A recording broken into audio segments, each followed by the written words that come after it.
So that's what we are going to build next, is actually to have this staking ability and the insurance.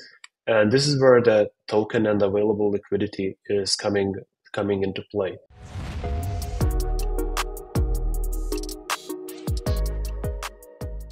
What's up, Beta Nation? Welcome to Dapp Central, your home for everything blockchain and crypto. As a part of today's video, I'm sitting down with Montas, the founder and developer of the Lenfi protocol, one of the largest and fastest growing lending and borrowing platforms here building on Cardano. Now, they've just released the launch of V2, which we're expecting on February 22nd of 2024. Without any further ado, to dive into Lenfi, let me go ahead and bring the man up himself. Montas, good morning. How are you? Hello, I'm doing fine. I am happy to have you here. This is your first ever sit down here on Dapp Central. So I just want to say thank you. Obviously, this is a very busy time for yourself and the rest of the Lenfi team.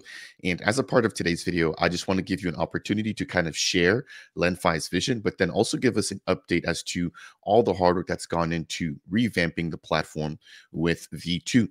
So what I'd like to just usually kick things off with is just a brief introduction, a little bit about yourself. And then if you can maybe just give us an overview of the elevator pitch surrounding what Lenfi is. Yeah. So Lenfi started as ADA Finance in 2021 summer. And we are here building for 2.5 years already. Since then, we have launched our V1, the peer-to-peer lending that we launched in September 2022. And since then, we started building V2, which is a pooled lending and borrowing protocol. And we are finishing that V2, and we are going to launch the mainnet, as you mentioned, in the week. And hopefully it's going to be much better product, and people will like it, and people will use it much more than they used V1, which was kind of success at the time as well. Thank you for the brief and concise intro. I think the next thing I want to just jump into, just for anybody who, again, is hearing about this for the very first time, are some of the differences, right? Or some of the things that make V2 much more distinguishable versus V1. But then also, what makes Lenfi overall different than any other sort of lending and borrowing protocol right now on Cardano?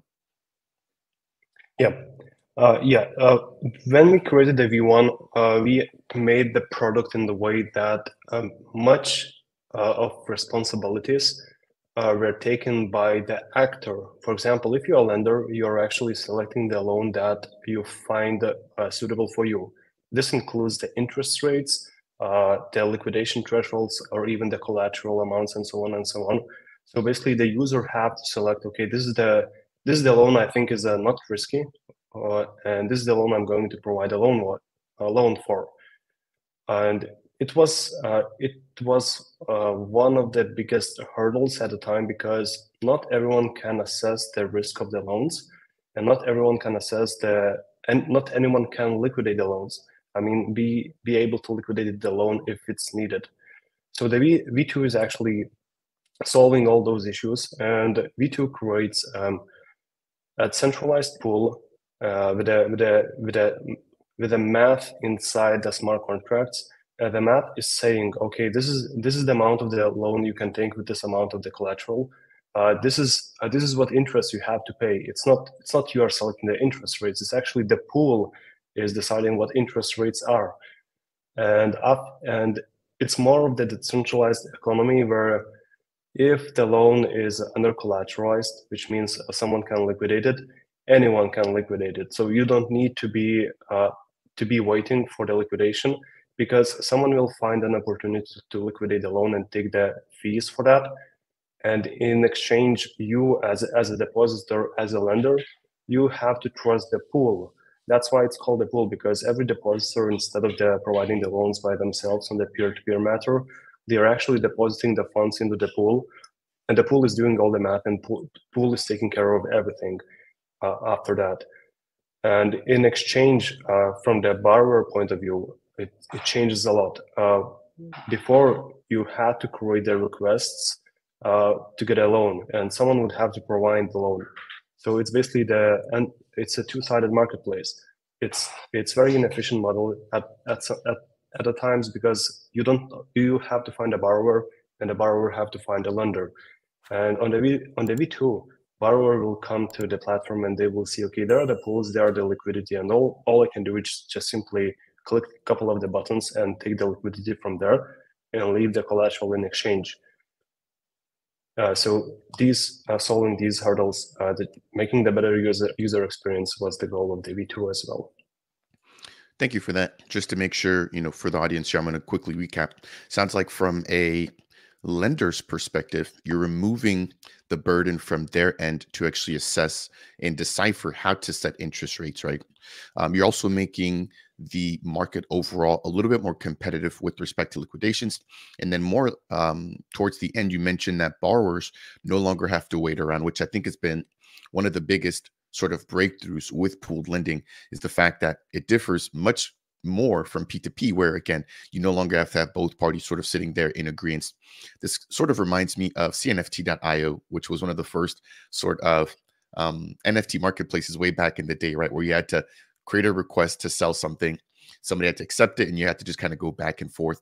And of course, that took a lot of time, really not efficient. And then we saw something like JPEG.store come along and introduce smart contracts to allow for anybody to, put up their NFT for sale and have that be sold at any moment of the day without them actually having to be there physically at the computer to verify that request. So for me, it's just one of the ways that I sort of kind of align the two. Obviously, they're two separate types of protocols entirely, with Lenfi being a lot more complex from a lending and borrowing side of things.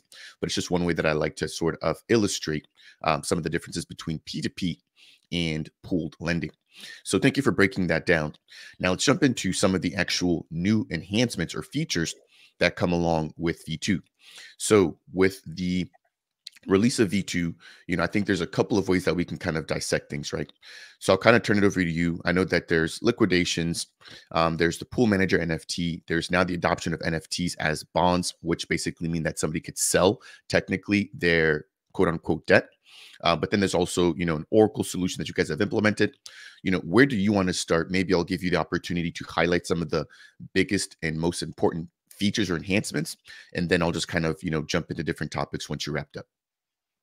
Yeah, I think one of the biggest features is that the protocol is open, which means anyone can interact with the protocol without the need of the second layer. As we do know that there are batchers, there are scoopers, or different calls for the same process. And on Lenfi, you can actually interact with the pool instantly, which means if the pool is not busy, if there is if there is no other user interacting with the pool, you can actually interact with the pool within one transaction, and within one transaction you can make a loan. So it is a very important feature to have. And so that was our goal when we started building V1 and the V2, is having it in the decentralized way, and in the way there is nothing needed to be done from the users, from the team, in order to communicate with the protocol. So it has its own drawbacks, but the design was always built this way. Okay, it must be decentralized, so there is no dependencies on the team, and even if the team is not available to do whatever could be needed to be done, we don't need the team to do it. So that's the point of the protocol. When we speak about the liquidations, so the first principle matters. Anyone can liquidate the loan. It doesn't have to be a trusted party. It doesn't have to have some sort of the rights to interact with the pool. And the protocols itself, the smart contracts, in this case the collateral smart contract, is checking whether it's not checking, like when you try to spend, it allows you to liquidate if the loan is under collateralized. And anyone can do it, as I mentioned, and we hope to see the liquidators market to exist, so the efficient liquidations could happen. And additionally, for example, if there is a sudden drop in some token price, and many people want to liquidate one specific asset loans, they can actually do this without interacting with a pool. they can liquidate or repay the loans, leave the debt, which is loan and interests, in the middleman smart contract, and from that smart contract, at any time possible, anyone again will be able to send funds to the pool again, so repay the loan. So the protocol in itself, it's very open, and there is no any of the permissions needed to interact with it. Yeah. You also ask about the pool manager NFT. So again, since we wanted to have it decentralized, we wanted to have in the way where there is no governance deciding to which pool the stake should be delegated. So when or some similar like issues. So when user is creating the pool, they are minting 3 different NFTs. One is the pool NFT. That NFT stays with the pool itself, with the pool address. Otherwise is a config that governance can update, and the last one is a pool manager NFT.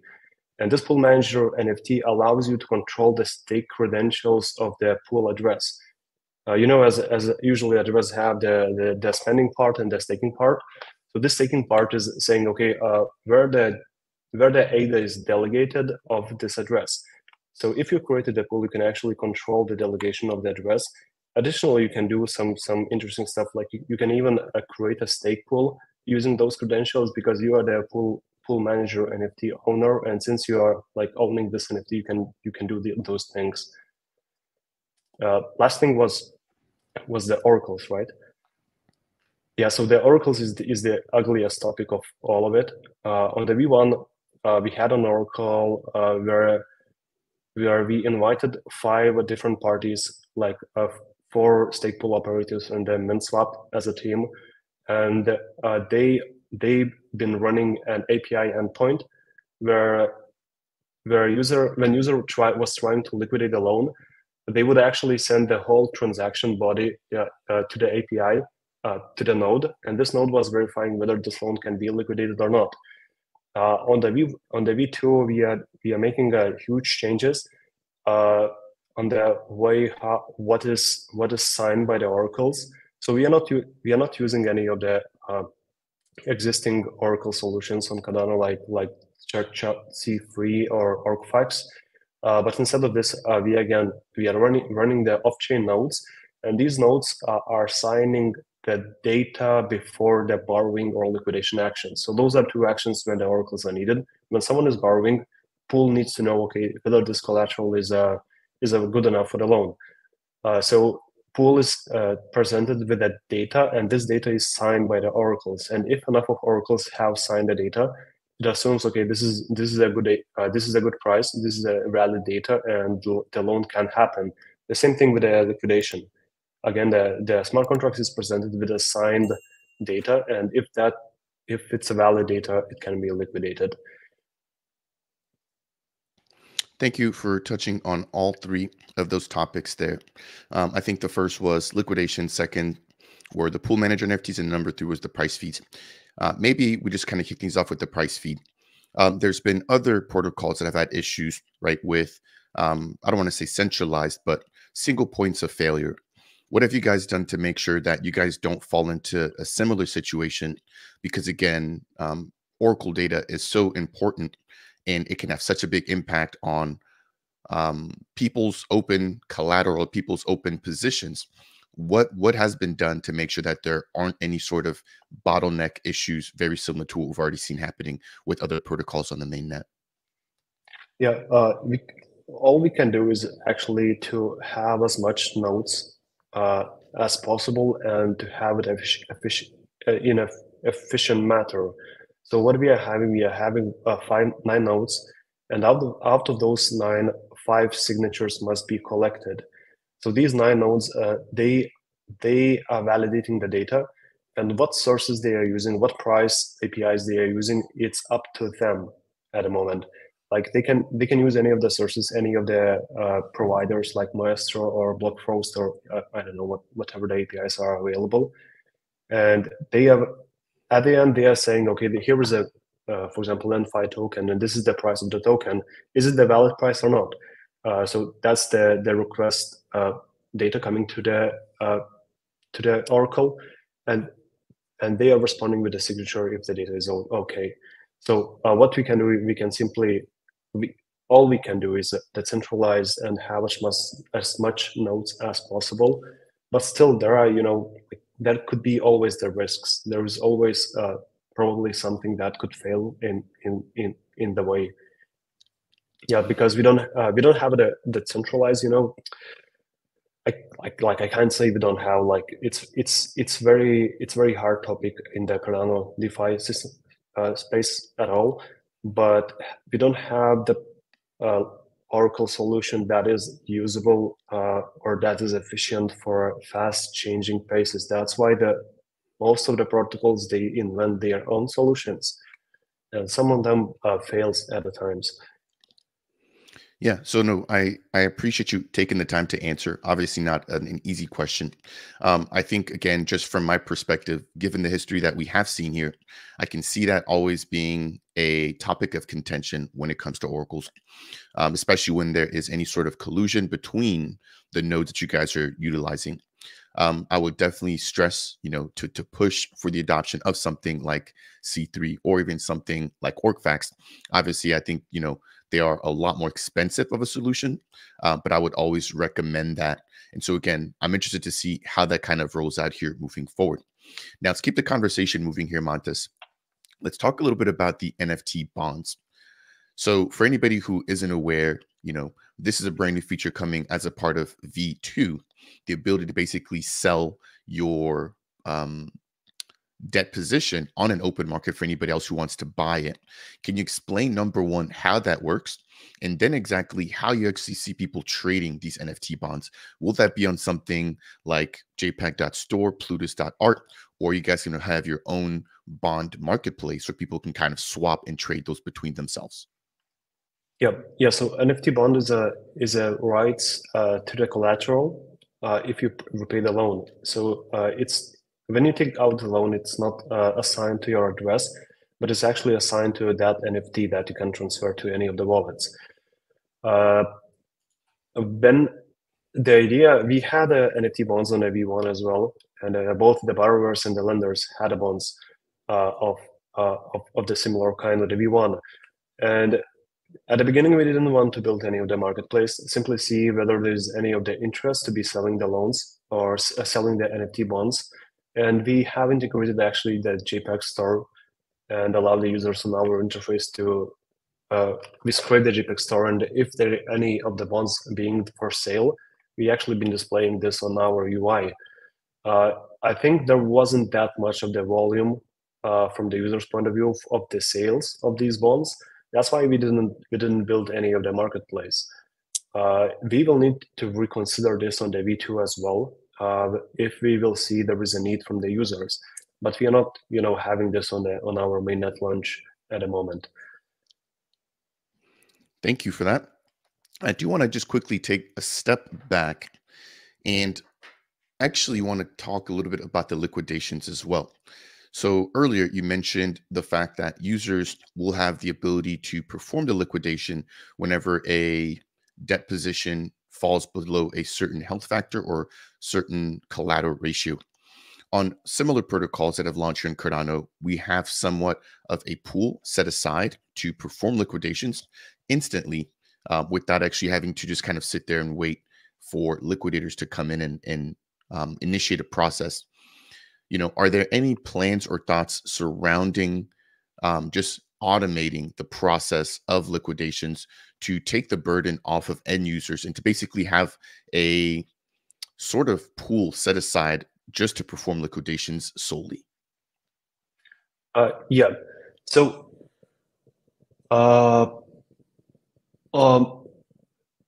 the UI, you can't and you will not need to liquidate the loans because I already have a script because every liquidation will award me 2.5% of the collateral remaining of the liquidated loan, which means if there is any chance some of the loans are being liquidatable, I personally will want to do it because I will get an extra money simply for running the script.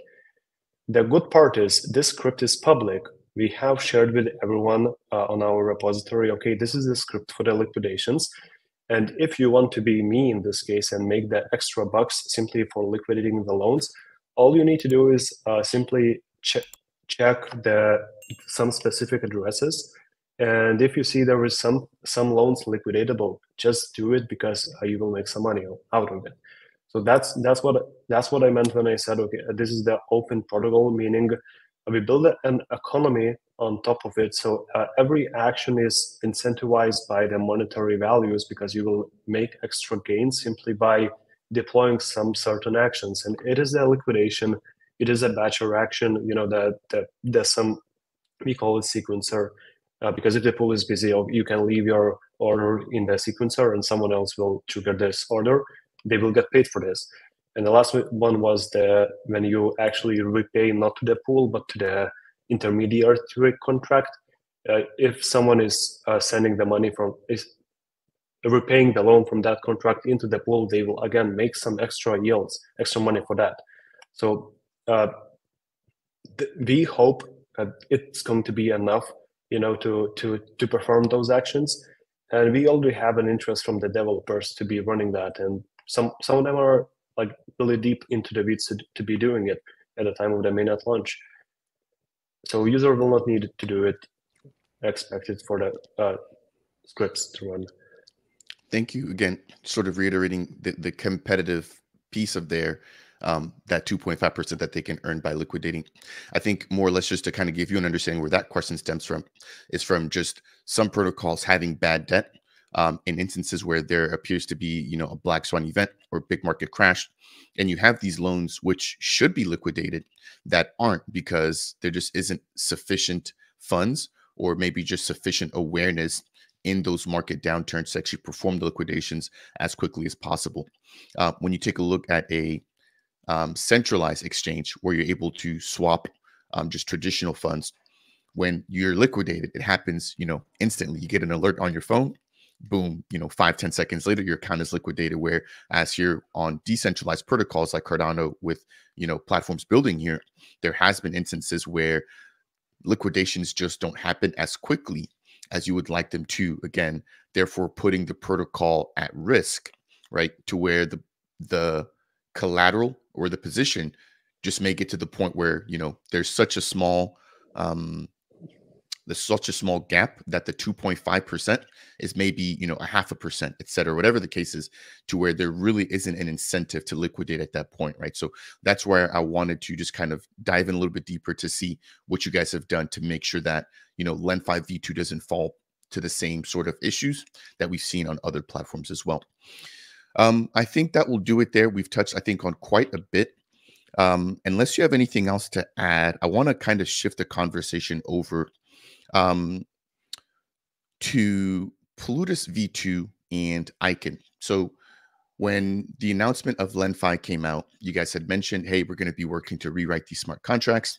We now have the release of Plutus V2, and we just have the release, or just had the release, of Plutus V3 on the Sancho testnet. Can you explain or confirm, number one, the efficiencies of Aiken in the rewriting of the smart contracts? And then can you also touch on how, if Lenfi is actually utilizing V2 of Plutus? It's unmeasurable. Our V1 is running on the Plutus V1, and every transaction we have to include a Plutus script in the transaction. And users are coming and complaining to us saying, okay, I have a couple of NFTs and I'm trying to, let's say, repay the loan. And the script is, validators are not, like, script is getting an error saying, this is too big of a transaction. You cannot do this because the transaction is too huge. And then they cannot perform those actions. Using V2 actually is uncomparably much more efficient in terms of the user experience, because the transaction size decreases enormously, like 90%, 85% or so, even from the transaction size point of view. Using Aiken is a different topic as well. If I would try to compare what we have on the Plutus V1, on our V1 as well, and how much of the logic we could actually fit into validator, and how much of the logic and the functions we have added using Aiken. It's much more efficient, much more sufficient, and much more complex of the smart contracts. Without using Aiken, we couldn't actually build what we have built, even though it took 1 year to do it. But Aiken, I think, I hope, and I do really think it's a game-changing thing for a developer experience on Cardano. Right now, if someone is saying, okay, it's very hard to build on Cardano, probably they haven't tried. And it's only, just an anecdote from the old days, because it's very easy to build things right now with the infrastructure growing faster than the dApps themselves. Yeah, you mentioned Maestro. I want to give them a shout out. I think they've been instrumental in making things a lot easier for developers here as well. Huge shout out to Aiken and all these different sort of abstraction layers that have been growing. So it sounds like to me, the biggest thing you mentioned there has just been the size of the transactions, but then also an increase in throughput. So just to reiterate, it sounds like Lenfi V2 will be utilizing Plutus V2, which you guys have said has made the code a lot more lightweight, a lot more efficient, and it's able to basically support a lot more data or throughput. But then also with the adoption of Aiken, it's been easier for you guys to actually develop and write out Lenfi V2. Unless you have anything else to add there, let's keep the conversation rolling. I know that did you want to add something?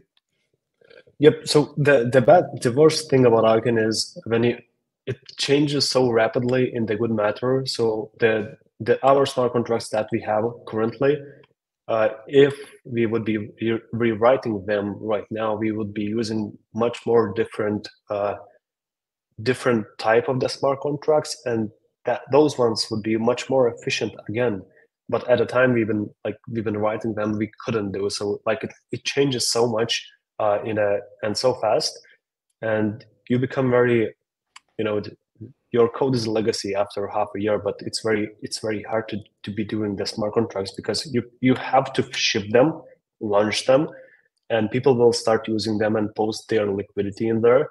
So you cannot move the already launched the mainnet smart contracts for a very long time, and your code becomes obsolete at the time. And again, you have to relaunch again and again and again. So always a cycle. Yeah, I mean, we've seen that with Plutus V1, Plutus V2, and now Plutus V3, and protocols having to basically keep up with just that. So I can only imagine what it is like with something like Aiken. I guess that begs the question, and obviously, not looking for any hard dates here, but when could we begin to see you guys working on V3, given all the sort of knowledge that you have now, right? As you mentioned, compared to 6 months ago or compared to a year ago when you first began working on Aiken and V2. Yeah, we don't have any of the plans of the V3 at the moment. On our roadmap, the other thing is so we build a product. We build a product that people will be using. Now we need to build a business on top of it, and the business is insurance of the usage. For example, on the other landing protocols, there is a thing called safety module. And the safety model is more or less of the insurance of the protocol for some of the actions. So that's what we are going to build next, is actually to have this staking ability and the insurance. And this is where the token and available liquidity is coming into play. And we couldn't do this before having a product, that is actually usable. And that's what's our next step. We don't plan on the V3 yet. Got it. Yeah, I'm sure, again, V2 has been a monster of its own, and you guys are just ready to kind of ship that code out, get everything up and running before focusing on any new releases. Now, you did mention something interesting, which I think is going to kind of bump this up here on the agenda, which is staking. One of the biggest questions that I've received from the community in anticipation of this interview has just been that when can the community begin to actually put their Lenfi tokens to work for them by staking them on the protocol? Can you maybe just kind of talk a little bit more about that? Yeah. So that's basically the safety model I have mentioned, or insurance policy that we will put on top of our protocol. So in our protocol, we are collecting some of the fees if you are using the protocol. For example, when you are paying the loan, there is a certain amount of the percentage of the interest rates you have to pay for the protocol. So to smart contract defined address, and that's that's basically the possible revenue stream. I don't know how it's going to happen on the mainnet. Whether there is going to be much of the funds or not. We will see. And when we see that, we will actually will be able to know when we will see what's the usage, what's the volumes, and what's basically the revenue generated. Then we can actually have build the product that we call the safety model on top of that. So we will not have this with the mainnet launch. We have shared it with the community a couple of times already, but because we don't know how people will be using it, how people will be using our V2. And once we have this data, once we have this visibility with all the pros and cons, with all the good and bad things of the protocol, then we will know, okay, this is what needs to be fixed, and this is what how we can fix them. Thank you for that. Again, just to sort of summarize, no official launch date yet for staking. Looks like you guys need to do a little bit more research and just understanding how people actually utilize the V2 protocol first before being able to launch that insurance protocol allowing for staking. Let's move the conversation over now to the recent bug bounty program. So this was announced about a week or two ago. You guys are open sourcing the code, which I think has been one of the biggest contributions here to the Cardano ecosystem. I think people tend to take that one of two ways, right? Sometimes people get scared. They're like, hey, you guys are putting out your solution there for other people to copy. Therefore, maybe we see some copycats popping up. But then there's also the other side of the coin, which I think really opens you guys up. It shows your commitment to the Cardano community, but then it lets anybody be able to sort of find holes or issues with the actual protocol, right? So really making this bulletproof. Can you speak a little bit about how the bug bounty program has been so far? Has there been anything that's been reported? Are you guys, having to maybe go back and have any sort of holes patched in preparation of the launch of Lenfi V2? Yes, so we take security as very, very serious thing for the protocol, because if you don't open source our smart contracts, you would simply have to trust the guys who are running it. You have to trust us, like, okay, we will not, I don't know, do something bad because simply we don't want to, or whatever the reasons are. It's very different when you have open source smart contracts. So we never thought a different way than open sourcing them, because you must know what you are using. Okay, not everyone could read the code, those smart contracts, but even the assumption that anyone could read it, so you should be much more secure, knowing, okay, someone could read and do the bad things with the protocol, but if it didn't happen for the long enough, probably they are safe. That's why we did the two audits, one with the Anastasia lab, second one with the TX Pipe, guys who basically built Aiken.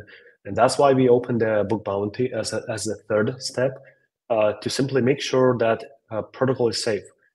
Because we did everything we could to make sure it's safe, but now we want to get extra eyes into protocol and see, okay, whether it's safe or not. And since the book bounty started, no one have actually reported any of the issues. But we will keep book bounty running as long as, I don't know, we don't want to stop it at any given time yet, simply to just ensure the safety for the users. So you don't have to trust the guys who are running it. Thank you for that. And for anybody who is more technically minded or technically sound, there is a fully dedicated Medium article here, which basically breaks down the bug bounty program, the eligibility requirements, the guidelines, and just keep in mind there is $20,000 up for the actual bounty. So definitely make sure to go ahead and check that out. Montes, let's keep the conversation rolling along here. The next thing I want to jump into will be the code audit itself, right? So can you maybe kind of talk to us, and this is very similar obviously to the bug bounty, but can you talk about, just the process of the code audit, what was checked, what was the score like, and just the overall process with Anastasia Labs. I think you mentioned that they were one of two code auditors. Can you just kind of talk about, what the findings were, and, what changes had to be made, if any, as a result of the actual code audit? There was so many changes. uh, it it it have changed a lot before the starting of the audits, and after the first audit, the second audit have changed the code a lot, and especially when we worked with the TX Pipe guys, their focus was on the efficiency as well. Like, okay, you can do this or this thing much more simpler, and probably reduce the transaction sizes or even the execution units. So those been the one of the biggest changes. Other suggestions were, okay, so for example, before the audits, I think you could only repay one loan at a time from the pool. After the audit and after the guys have suggested, okay, you can actually perform the multiple of the repayments or multiple of the liquidations, or this or that in the one transaction. So these efficiency changes, I think they've been the largest ones. Other thing is Oracle solution have changed as well, because at the beginning we assumed we will have a different one, where we could actually apply the OrgFax or the T3 model, where we take a data from existing UTXOs on chain.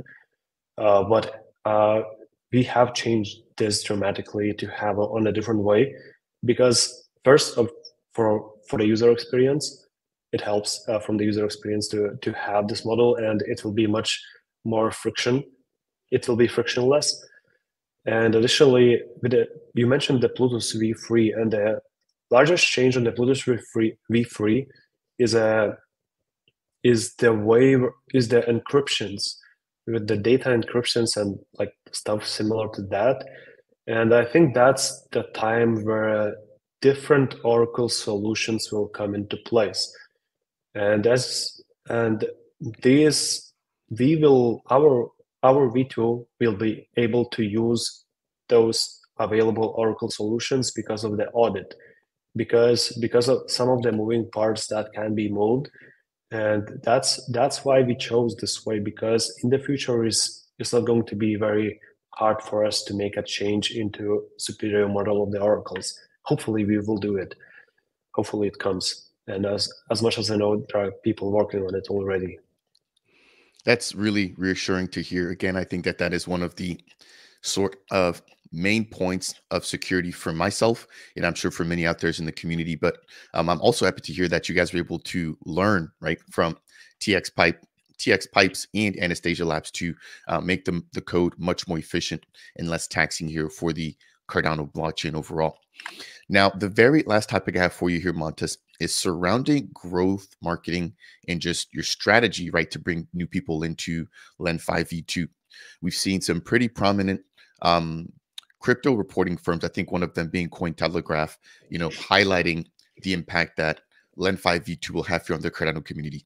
I think the impact that AADA or V1 had was unprecedented. You guys are one of the first ever, lending and borrowing protocols to hit the mainnet here on Cardano, and people really underestimated your impact until they saw, adoption. And that was sort of in that mini bull run, right, that we had here in Cardano in last June/July.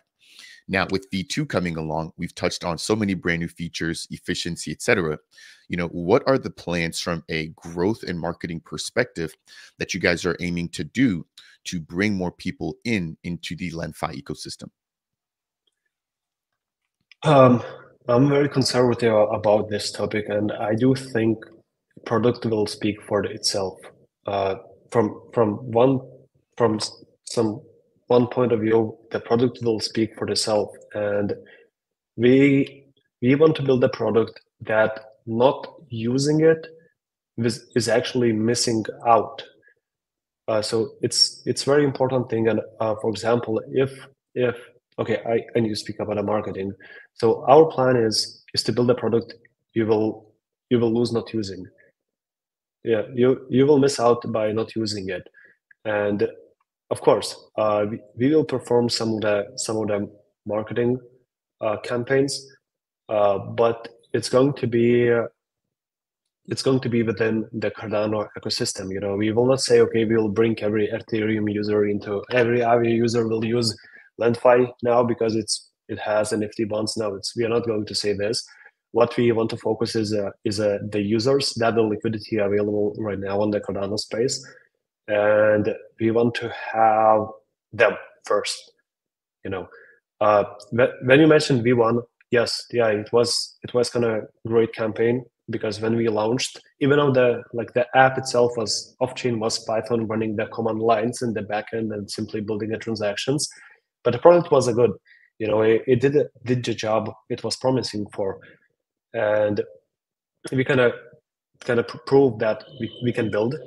So with the V1, we are proving the same. We can continue building, and that's what we focus on building basically.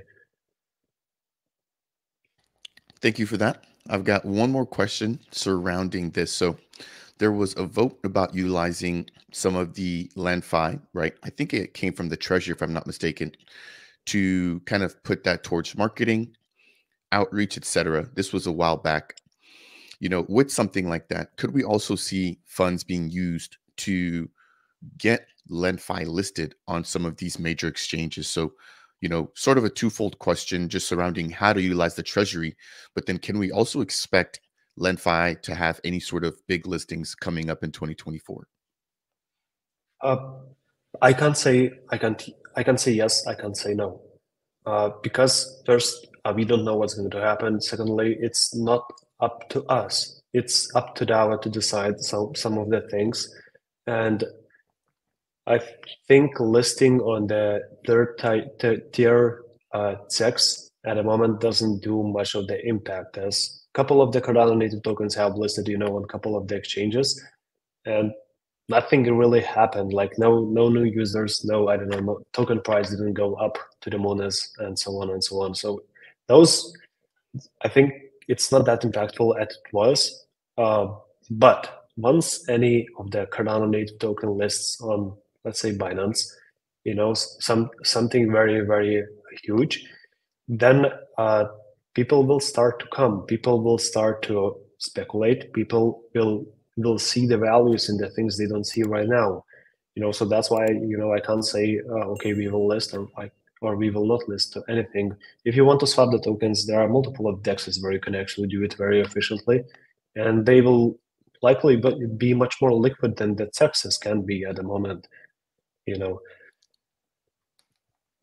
Thank you for that. I think again, the community is always anxious for the tokens to go to the moon, and that is one of the ways that we've seen that happen. So I appreciate your openness there. And yeah, I mean, I think it's very, very interesting topic because I think people also don't realize the expense that it takes to get listed on some of those bigger exchanges, right? So it's very taxing, and sometimes we see protocols take from their own treasury to get a listing, but then that doesn't actually materialize to anything. So I want to just kind of bring this back to your point that you made earlier.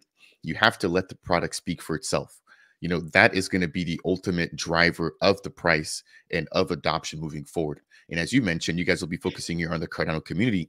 And I think you guys have done a really good job of building reputation and a brand of trust here in this ecosystem, to where if V2 comes out and it's stable, you guys are able to deliver, inevitably people are going to speak about the product without you guys actually having to go out there and do any of the legwork. People will just go out naturally because they've enjoyed it. They've had a good experience with it. They've had good interactions. They're going to go out and spread the good word about Lenfi V2. So Montes, it's been 40 minutes. I know that you're not feeling well. And so I want to, again, just thank you for joining me here. You're hopped up on antibiotics. I want to let you get some rest. The very last thing I want to ask before I let you go, you know, is there anything that you want to share with the community that you think is important that we just haven't dived into, or that we haven't taken a chance to highlight here as a part of today's interview? Yes, there's one thing. So I will try to speak to the user who have Cardano native tokens, or the guys who have ADA, and they are simply staking, getting those free something percent of the yield every year. We actually build a product that is open sourced, that is hopefully safe, and works in very similarly as your wallet. You know, so instead of having those ADA and generating yield from the stake pools, you could actually put your ADA into our protocol, have the very same yield from the stake pools. But additionally, if anyone decides to borrow your tokens, they will pay extra interest on top of it. And after the same amount of the time, you will actually have the same yield plus the borrowing interest rewards for your assets.